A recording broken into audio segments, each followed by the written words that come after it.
Hey, B2B leaders, feeling stuck in your growth journey as you've exhausted all your plays? Tired of doing things the same way and not seeing results? I'm Stacie Sussman, your host, and this is C-Suite Strategies, your podcast for the explosive business growth you've been chasing. We'll bring you conversations with industry visionaries who've truly mastered the art of scaling businesses. This isn't just theory, it's what we live and breathe every single day. Get ready for game-changing insights that'll transform your approach to business growth. Whether you're a seasoned C-Suite executive or an ambitious founder, we've got you covered. C-Suite Strategies is your backstage pass to reaching that next level of business. Follow C-Suite Strategies now, and let's make this your new reality.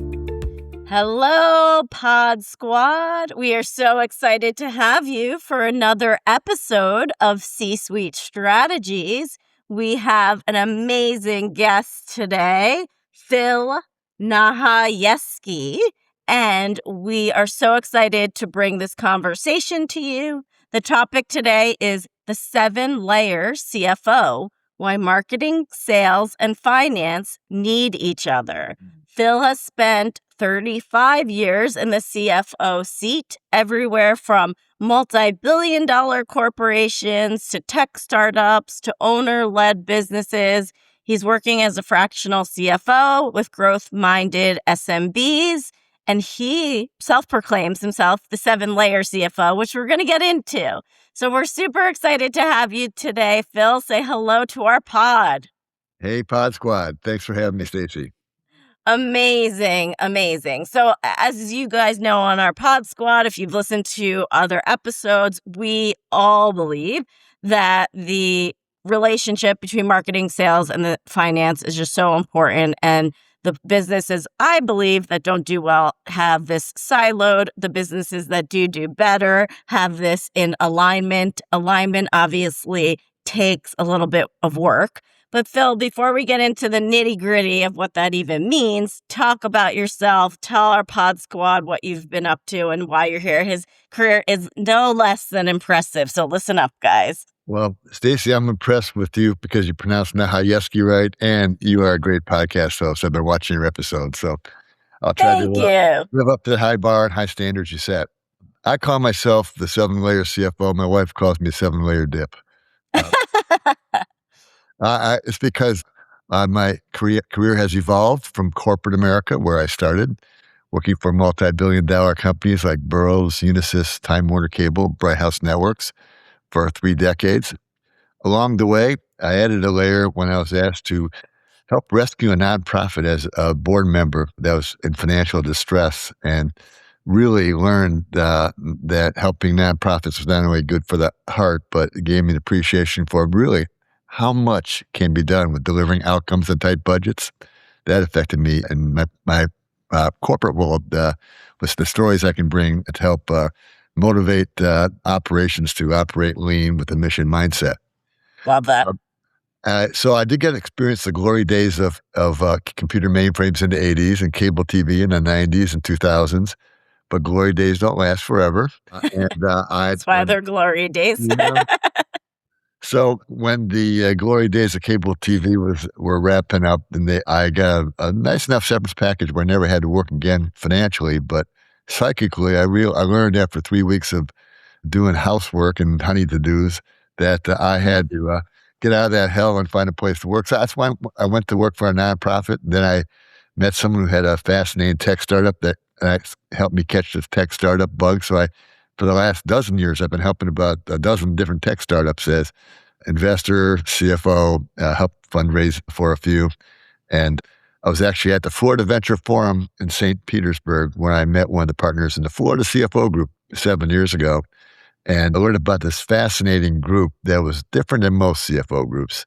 This was not an agency, it was not a franchise. It was just an affiliation of very experienced, talented CFOs who enjoyed freedom, flexibility, and fellowship. And I thought, well, I'd love to be part of that brain trust. And the business has grown. We now have 35 partners, 30 of them are active, and we're in 7 markets all across Florida. So I picked up a couple of layers lately.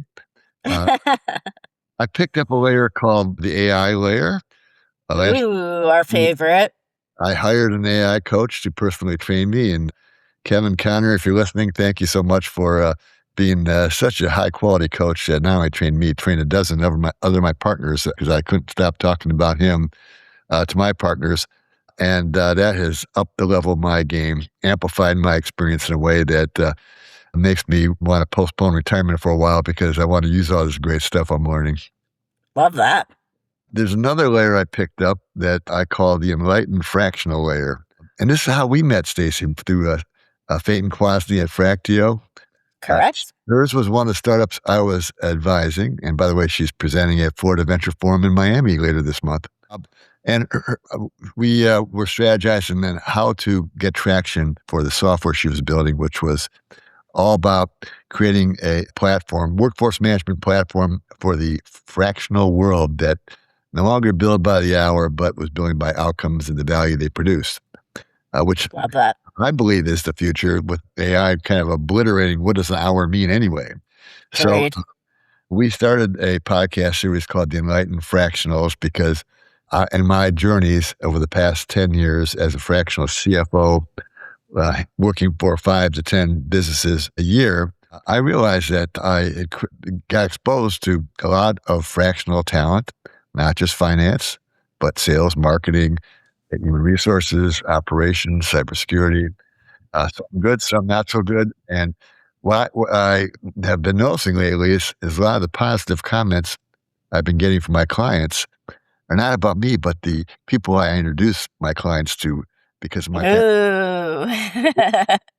Of course, I'm going, Stacie, what am I, chopped liver? But now I realize that people like you and I have that ability to kind of scour the world of talent out there where business owners are focused on running their business. They're not seeing what we're seeing. So that is a really high value layer that we provide in our travels. Oh, and then the seventh layer is the fact that I'm in this brain trust of 35 really talented CFOs that gives me the ability to tap into experiences I didn't gain myself firsthand, but now I have secondhand access to it. But I just feel so blessed that all those things that have accumulated in my life for the past 35 years have just made me that 7-layer CFO. I love that. I love that. So just go through one more time the 7 layers. You don't have to give the explanation, but give the 7 layers again. So all of everyone's on the same page. All right. Corporate, nonprofit, the tech startup world, the SMB world, being in the Florida CFO Group brain trust, becoming an AI expert of sorts, and the enlightened fractional layer. Those are the 7 things I bring to the party. I love that. I love that. And I feel like the plethora of experiences, deep, vast, and being able to find what you need. I think that's an amazing skill set that I feel like a lot of people don't necessarily have. So I love that you're doing that. So what we focus a lot, Rev Up Advisory, is, the marketing and sales alignment. And we always talk about how we love our CFO friends because, numbers, checks and balances, etc. So if you've been in a million companies and seen it all, where do you see sort of the breakdown between marketing, sales, and finance? Like, what's the big sort of patterns or disconnects that you're seeing within the industry, just because you've seen it so big at billion-dollar companies and then nimble with SMBs or nonprofits? Yeah. I think I'm seeing the breakdown less because of experience. Great.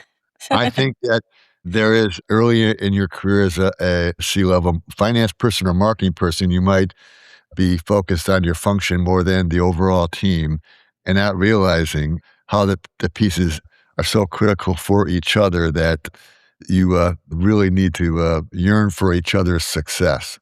I mean, as a CFO, having been through ups and downs and knowing how much better those ups are, anything I could do to help the sales and marketing efforts succeed, I'm all behind it. Because I know what feels like, what I have to do as a CFO to get budgets to balance and retain cash flow sufficient to outrun the operation.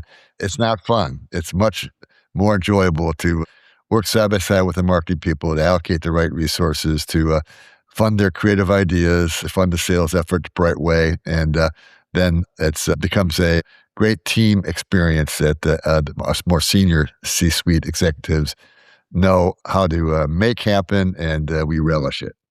Yeah, I mean, like I said, I believe that when these functions work in tandem, and I always say there's no I in we, and we work as actually a we and a team, the collective company ends up doing better and no one's knocking each other down. I know you're saying you have, TV experience. I came from like a publishing background, and I feel like back in the 2000s, I'll say, and I'm sure you can go past that, it was a lot of we're the best sales team and we're the best marketing team and we're the best finance team and we're the best research team. But there wasn't, when I at least started to incorporate this shared collective of everyone working together. And I feel like obviously that has changed over the past 2+ decades. But I think that's a huge shift in businesses that wasn't always a thing. So, do you have any examples where you felt like that could have probably been done better in the past, but maybe the times hadn't caught up with what it was back then? Yeah. I always credit Patrick Lencioni for helping people see the light on Yes. that. If you're in a C-suite, over half your time, you got to be wearing your team leadership a hat and Yes. helping each other succeed. The five dysfunctions of a team was a great fable that told that story very well. And I think after that book came out, people started realizing, I'm not just leading my function. Because when people had that tunnel focus on their function, there you can succeed as a sales and marketing organization, but have the business fail. You can succeed as a finance organization, as a business fail. It's not a competition amongst the functions. All boats rise with a high tide. All boats are going to be in trouble if they're beached. Yeah, I love that quote. That's amazing. Awesome. So when folks are coming to you, let's call it sales leaders, let's call it marketing leaders, and they want to buy what I call like the shiny penny syndrome. They want to buy a new tech stack, a tech tool. Marketing wants to invest in a big temple sponsorship or an event. But sometimes I feel like they can't, justify the end of that. So I feel like, how do you want folks to really come in and sort of evaluate? Because we do a lot of Rev Up Advisory on attribution and kind of saying you spent 30,000 on this campaign. What's the ROI? What did you get back to the company? I feel like that is the better way of justifying new budgets and way to kind of pull out from your P&L. But what do you think about what that looks like from a CFO perspective? Yeah.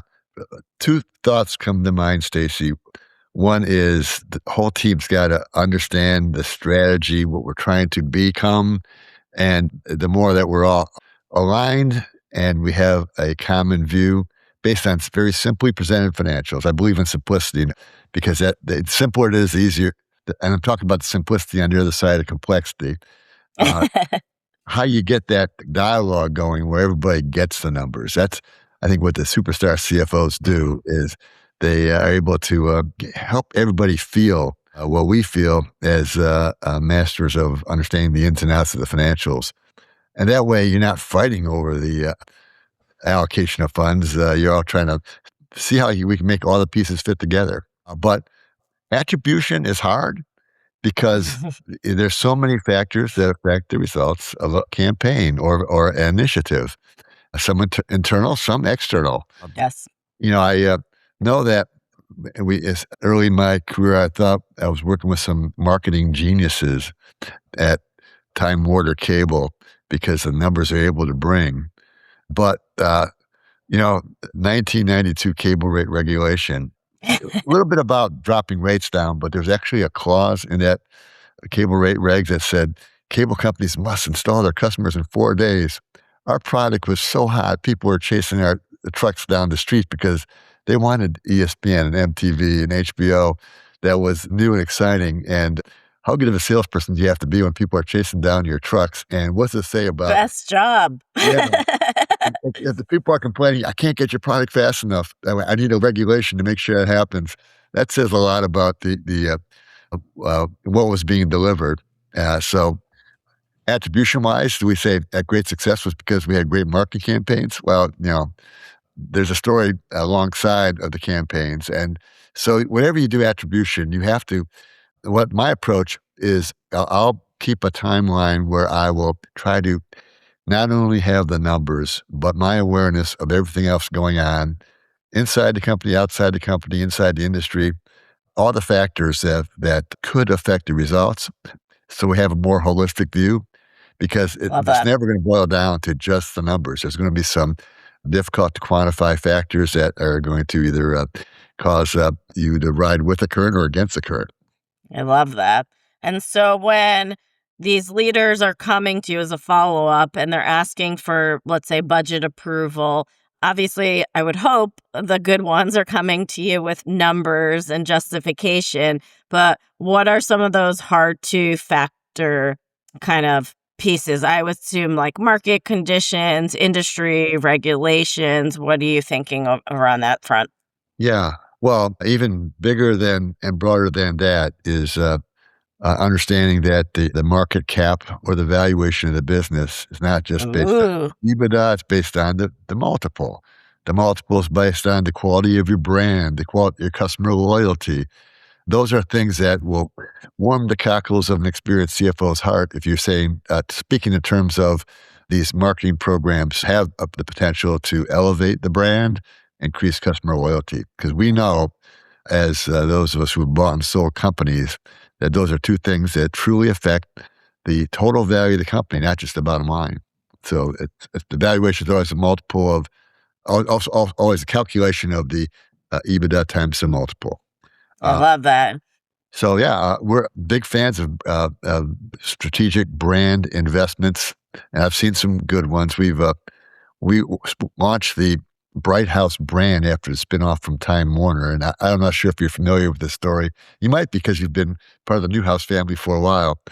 Yeah. But we had to launch a brand new brand from day one that had zero recognition. No easy feat. I've been there. But some of the moves that happened in Tampa, timing was such that the brand was being launched during the first time this Tampa Bay Lightning was ever in the Stanley Cup playoffs. So we Wow. brought everybody in the stadium a shirt that said Gold Bolts on the front, and the back it had our brand new logo alongside the Tampa Bay logo. And it was such a feel-good moment because the first time ever in history we're winning the Stanley Cup. And it was just awesome to launch the brand with that kind of feel-good. And then in Orlando, we got the naming rights to the UCF football stadium, the brand new stadium they built. And so it was called Bright House Stadium by us. Now, didn't work out perfectly because the nature of the architecture was that when the students jumped up and down, the stands would be bouncing. So it was known as the Bounce House, not the Bright House. We go, wait a minute, we paid a lot for those naming rights. Most CMOs I talk to aren't failing because they lack strategy. They're failing because nobody ever fixed the foundation. So they keep hiring and they keep adding tools. They keep firefighting and marketing and sales. They're still not talking to each other, but we wish they would.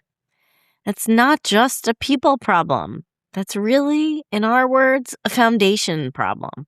And once you fix it, the impossible starts looking very possible. If this sounds like your business right now, DM me the word foundation on LinkedIn, search Stacie Sussman, and let's talk about what's actually going on in your business. We maybe we should change the name of our company to Bounce House, but now we stuck with Bright House. But those kind of brand investments, hard to get attribution on from a Yes. profitability perspective. But you know that down the road when the companies had an amazing multiple when they sold out to Charter, down the road, those branding investments had to pay off. Not on the bottom line, but in the size of the check that the owners got when they sold the property. Yeah, that's brilliant. I feel like those are marketing geniuses that helped come up with those kind of partnerships that are thinking outside the box. I think everything we do now is very digital and everything has attribution, but we're talking, big partnerships that are in person, in stands, in stadiums. That's brilliant. And obviously, if it's a new stadium, a first time Stanley Cup. Like, that's just like hitting the marketing trifecta, in my Right. opinion. A little bit of luck involved, but sometimes it works for you, sometimes it doesn't. Yeah, totally. So let's pivot a little bit from to infrastructure, because that's one of our favorites. I feel like the infrastructure of investments that, CFOs want to make and you want to approve these things. But what are some of the infrastructure investments, and let's talk more on like the SMB side, that folks kind of need to have their ducks in order to be successful? Because I feel like when we work with these tens of millions of dollars of companies that are in that growth trajectory but are still rocket shipping, I find that they don't always think about the investment in the infrastructure because sometimes they're just going so fast. So talk to me from a CFO perspective about what infrastructure should look like. Great question, Stacie, and I'll cover the whole spectrum because last night Yes. I spoke at an event, AI Salon, St. Pete, Tampa, Right? and one of the other speakers talked about was from the investment firm Raymond James. Speaking of naming rights, Raymond James Stadium is where Tampa Buccaneers play. But that St. Petersburg-based firm has a $1 billion budget for AI. That one Wow. blew me away. I talked to the exec that was spoken afterwards, and he told me how when they zero based it, it came out to 984 million. So they said we got to find another 60 million to spend on it. I think AI, of course, is the infrastructure of the future that even small businesses should work toward. One of my clients had a business owner that paid the AI coach I hired for myself last year, 50 grand to create 10 AI black belts across the organization in this SMB. So everybody It's from the amazing. CEO to the receptionist learned how to use AI to get a lot more done.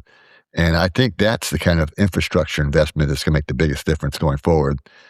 I don't know from my AI training that things change so fast. You need to be not just going through a training program, but building a rigid discipline of staying on top of things because it's a fast changing world that if you skip a week, you might miss something big. Yeah, I Clawbot, feel like. last week's big story, I think Clawbot, but no, it's Yeah, amazing. I was just gonna say Clawbot just came out, and I feel like there's so much that's coming. And then once Clawbot comes out, the other ones are gonna come out with other things. So it's Yeah. just fascinating. What was one of your big takeaways from your AI training that you apply to the CFO function? Because we use AI at RevUp Advisory a ton. I feel like we have a small, nimble team. We make ourselves a lot bigger with AI. We're writing agentic AI bots for clients. What, from a CFO perspective, have you applied to it? Because it would just be Oh, interesting to hear. yeah. Well, now I'm going to give a little bit of my talk from last night, which was somewhat humorous because I've given my agents names.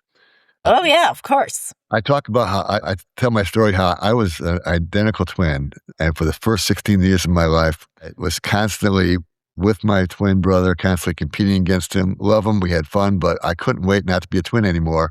So I turned 16, I bought a motorcycle, started heading in different directions, went away to college.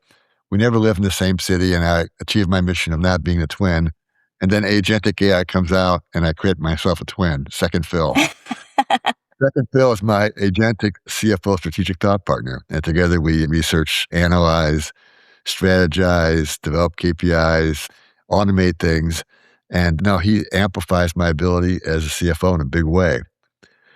I saw a interview with Jensen Huang from NVIDIA where they asked him, what are you going to do with all your time when AI does all your work for you? And he just laughed and he said, you know, as good as it is to automate things away, it's even better at creating new things worthy of you to invest your time in.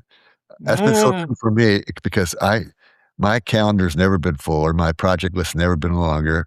So yes. the second agent I created was a organizer called Orgy because I like how Orgy keeps me organized, and of course I like saying, "Hey, I got an Orgy." That's my favorite. The third, agent I created was Maury because I always loved that book Tuesdays with Maury. Oh, About 30 one of the years ago. best. I went to University of Michigan, so I have a dear Ah, place for Detroit. You Mitch know this. Albom, yeah. Mitch Album, yes. So, the Maurice brings to light the importance of loading your values into AI because it's Mm, great that AI amplifies your professional part of you, but can you get to amplify your better angels? That's mm, powerful. And my fourth agent is a marketing agent. mm, I want to have a marketing partner in AI, and I mhm. call him Great Draper. So imagine a slide of me and Don Draper side by side with the Love tagline that. that says, "And here's my other identical twin." That's so great. Well, if you haven't heard, and I didn't, but someone told me the bots have started a Reddit thread and are making fun of the humans. This happened a couple of weeks ago. Depending on when this episode airs, this might be old news. But the bots have started Reddit threads and are making fun of us humans. So Yeah, I think values is a very interesting one that you hit on because I think that's what's a little bit, I'll say, missing in the AI world, the yeah, values, the human connection, the interaction. And I don't think AI gets that right, but they can obviously be the Maury and the Draper and the Orgy and everything. yeah, But it's interesting that the bots are taking a life of their own, I would say. yeah. So that's a I find fascinating it thing. very interesting that Elon Musk had SpaceX by XAI because I don't know if Hmm. you remember the movie 2001: Space Odyssey when space travel and AI merged. It did not end well in the movies. Well, So we might be headed there, Phil. I don't know what this is going to look like in the future. Amazing. That, yeah, super fascinating. I mean, we're big proponents of AI. We use Claude, we use GPT, Gemini, Perplexity, etc. I have also been playing with our brand voice and our tone in Claude specifically. A lot of our marketers love Claude specifically.